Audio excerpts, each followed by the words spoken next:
नमस्कार दोस्तों, आज हम इस वीडियो में आपको हिंदी के काफ़ी महत्वपूर्ण ऑब्जेक्टिव क्वेश्चंस बताने वाले हैं जो कल के फर्स्ट टर्मिनल एग्जाम में आपसे पूछा जाएगा। यहाँ से ज़्यादा ऑब्जेक्टिव क्वेश्चंस, एक एक ऑब्जेक्टिव क्वेश्चंस को एकदम याद कर लेना।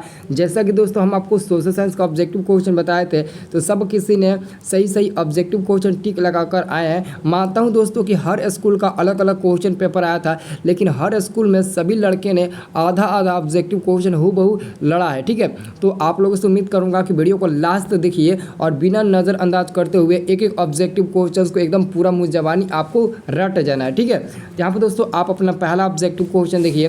डॉक्टर भीमराव अंबेडकर ने किस प्रथा को आर्थिक पहलू से खतरनाक माना है?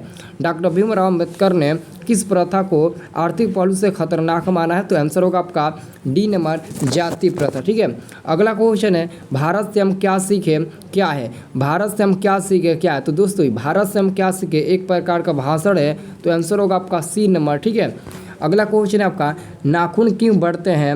नाखून क्यों बढ़ते हैं? पाठ में बूढ़े ने सबसे बड़ी चीज़ किसे माना है? तो मेरे प्यारे स्टूडेंट इसका आंसर याद रखना, इसका आंसर होगा आपका सबसे बड़ा मतलब कि चीज़ किसे माना है? तो तीसरा का आंसर होगा ऑप्शन नंबर ए को, प्रेम को माना है। दोस्तों कई स्कूल में अभी मतलब कि जो इंग्लिश का पेपर है वो पेपर हो चुका है, लेकिन कई स्कूलों में अभी इंग्लिश का पेपर नहीं हुआ है। अगर आप लोगों को इंग्लिश का पेपर चाहिए तो आप लोग टेलीग्राम ग्रुप ज्वाइन कर लो। हो सकता है कि आपका स्कूल का वही सेम टू सेम मिल जाए, क्योंकि अलग अलग किसी किसी स्कूल का मैच कर रहा था, किसी किसी स्कूल का मैच नहीं कर रहा, तो हो सकता है कि मैच कर सकता है। तो ऑलरेडी हम टेलीग्राम पर अपलोड कर चुके हैं, जाकर इंग्लिश का आप लोग क्वेश्चन पेपर डाउनलोड कर लो, उसमें आंसर भी टिक लगाए हैं। ठीक है, अगला क्वेश्चन है बहादुर का बाप कहाँ मारा गया था? तो बहादुर का बाप युद्ध में मारा गया था। आंसर 4 का ए नंबर होगा, बहादुर का बाप युद्ध में मारा गया था।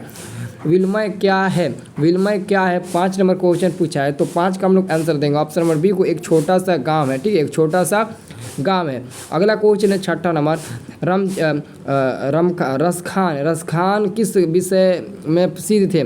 रसखान किस विषय में सिद्ध थे? तो 6ठा का आंसर होगा ए नंबर, सवैया छंद में। सवैया छंद में ए नंबर होगा। मुँह अंशवाहिनी ले बरसो कौन कहते हैं? कौन कहते हैं? तो 7वां का आंसर होगा सी नंबर, घनानंद कहते हैं। कौन कहते हैं? घनानंद। आंसर होगा सी नंबर। अगला क्वेश्चन है किसके हुंकारों से महलों की नींव उड़ जाती है? किसके हुंकारों से महलों की नींव उड़ जाती है? 8 का आंसर होगा डी नंबर, जनता। ठीक है, अगला क्वेश्चन है कवि को बूढ़ा चौकीदार वृक्ष कहाँ पर मिलता था? कवि को बूढ़ा चौकीदार वृक्ष कहाँ पर मिलता था? तो 9 का आंसर आपका होगा ऑप्शन नंबर सी, घर के दरवाजे पर। कहाँ पर? घर के दरवाजे पर। आंसर होगा आपका ऑप्शन नंबर सी होगा। ठीक है, अगला क्वेश्चन है आपका दोस्तों लौट कर आऊँगा फिर पाठ में, लौट कर आऊँगा फिर पाठ में कभी कहाँ लौटने की बात करते हैं? तो 10 का सही उत्तर हम लोग देंगे ऑप्शन नंबर डी को, बंगाल में लौटने की बात करते हैं। दोस्तों कल एग्जाम देने से पहले आप लोग एक बार टेस्ट दे देते तो अच्छा रहता। वीडियो को डिस्क्रिप्शन में टेस्ट का आपको लिंक मिल जाएगा, जाकर एक बार टेस्ट दे दीजिए। कल एग्जाम में पेपर लिखने से पहले हिंदी का एक बार टेस्ट दे दीजिए, बहुत ही अच्छा रहेगा। ठीक है, और जाइए तो वीडियो को डिस्क्रिप्शन में आपको लिंक मिल जाएगा। ठीक है, यहाँ पर 11 नंबर क्वेश्चन है सभ्य समाज की आवश्यकता क्या है? सभ्य समाज की आवश्यकता श्रम विभाजन है, जाति प्रथा नहीं बल्कि श्रम विभाजन। सभ्य समाज की आवश्यकता है तो वो है श्रम विभाजन। ठीक है, अगला क्वेश्चन है निम्नलिखित रचनाओं में से कौन सी रचना डॉक्टर भीमराव अंबेडकर की है? तो मैं तो बोलूँगा इनमें से सभी आंसर आपका होगा, इनमें से सभी आपका आंसर होगा द कास्ट इन इंडिया। ठीक है, हु आर सूतराज, और ऑप्शन नंबर बी सभी इसका आंसर होगा डी नंबर। ठीक है, याद रखना। अगला क्वेश्चन है गिरधर लाल किसकी फैक्ट्री में किरानी था? तो याद रखना सेन साहब की फैक्ट्री में, सिंह साहब यानी कि सेन साहब के फैक्ट्री में किरानी करने वाला गिरधर लाल था, और गिरधर लाल का बेटा मदन था। याद रखना, आंसर होगा बी नंबर। अगला क्वेश्चन है सेन साहब किसके व्यंग से हैंडकर रह गए? सेन साहब किसके व्यंग से एंटकर रह गए? तो 14 का हम लोग सही उत्तर क्या देंगे? ऑप्शन नंबर ए को देंगे, पत्रकार महोदय के व्यंग से। पत्रकार महोदय के व्यंग से। भारत कहाँ बसता है? तो भारत ना दिल्ली में बसता है, ना गांधी में, ना शहरों में, बल्कि भारत बसता है तो लोगों के मन में बसता है। आंसर होगा डी नंबर। भारत क्या है?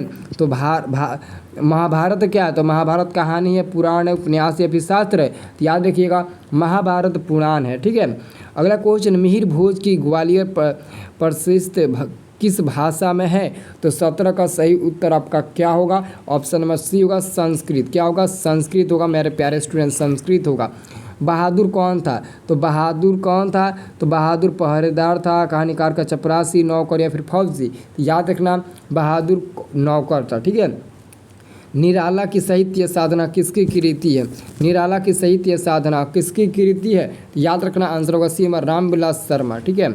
अगला क्वेश्चन है बिरजू महाराज का संबंध किस घराने से है? तो बिरजू महाराज का संबंध लखनऊ घराने से है, क्योंकि बिरजू महाराज का जन्म उत्तर प्रदेश के लखनऊ में ही 1938 ईस्वी में हुआ था और इनकी मृत्यु 54 वर्ष की उम्र में हो गई थी। और साथ में दोस्तों इनको 27 साल के उम्र में संगीत नाटक अकादमी अवार्ड से पुरस्कारित किया गया था, ये भी याद रखना। ठीक है। तो एक एक क्वेश्चन को याद कर लेना और टेलीग्राम ग्रुप को जरूर ज्वाइन करिए। अगर आप लोगों को मतलब कि इंग्लिश का पेपर चाहिए तो टेलीग्राम पर ऑलरेडी हम अपलोड कर चुके हैं, जाकर टेलीग्राम से डाउनलोड कर लीजिए। और कई स्कूलों में तो अभी सामाजिक विज्ञान का भी पेपर नहीं हुआ है, तो सामाजिक विज्ञान का भी जाकर आप लोग यहाँ पर आप लोग को इस चैनल पर मिल जाएगा। सामाजिक विज्ञान का पेपर भी अपलोड हो चुका है, उसका जाकर आंसर की याद कर लेना, ऑब्जेक्टिव आंसर याद कर लेना। ठीक है। तो जल्दी से चैनल को सब्सक्राइब कर लो। ठीक है। और अभी तक वीडियो को लाइक नहीं किया हो तो एक लाइक करके जाना आप लोग। ठीक है।